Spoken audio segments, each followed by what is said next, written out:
ஈரானுக்கு எதிராக அமெரிக்கா மற்றும் இஸ்ரேல் இணைந்து கடந்த பிப்ரவரி 28ஆம் தேதி தாக்குதல் நடத்தியது. இதில் 2000த்திற்கும் மேற்பட்டோர் பலியானார்கள்.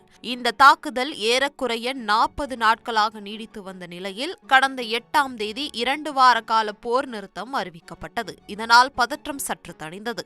ஆனால் ஈரான் அமெரிக்கா இடையே நிரந்தர போர் நிறுத்தத்திற்காக பாகிஸ்தானில் 21 மணி நேர தொடக்கக்கட்ட அமைதி பேச்சுவார்த்தையில் உடன்பாடு எதுவும் முடிவாகவில்லை.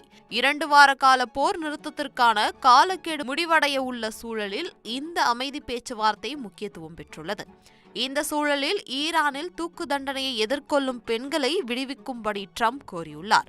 சமூக ஊடக ஆர்வலரான யால் யகோபி வெளியிட்ட புகைப்படம் ஒன்றில் ஈரானில் உள்ள 8 பெண்கள் தூக்கு தண்டனையை எதிர்கொள்ளக்கூடிய சூழலில் உள்ளனர் என தெரிவித்திருந்தார். அவர்களுடைய புகைப்படங்களையும் அவர் வெளியிட்டிருந்தார். சமூக ஊடக ஆர்வலரான யால் யகோபி வெளியிட்ட பதிவு ட்ரம்பின் கவனத்தை ஈர்த்தது.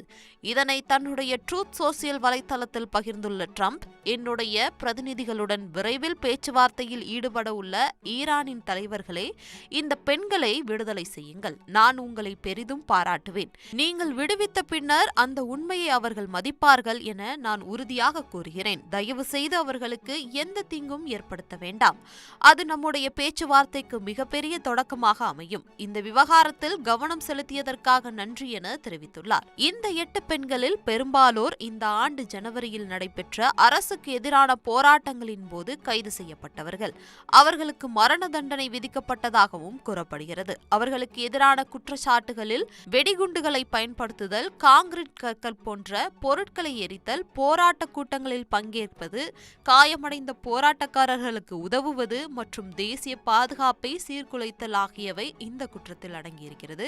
இதுவரை இந்த 8 பெண்களின் அடையாளங்கள் அல்லது அவர்கள் மீது உள்ள வழக்குகள் குறித்து எந்த அதிகாரப்பூர்வ உறுதிப்படுத்துதலும் வெளியாகவில்லை. மேலும் அவர்களை விடுதலை செய்யுமாறு ட்ரம்ப் வைத்த கோரிக்கைக்கு ஈரான் இதுவரை பதிலளிக்கவில்லை.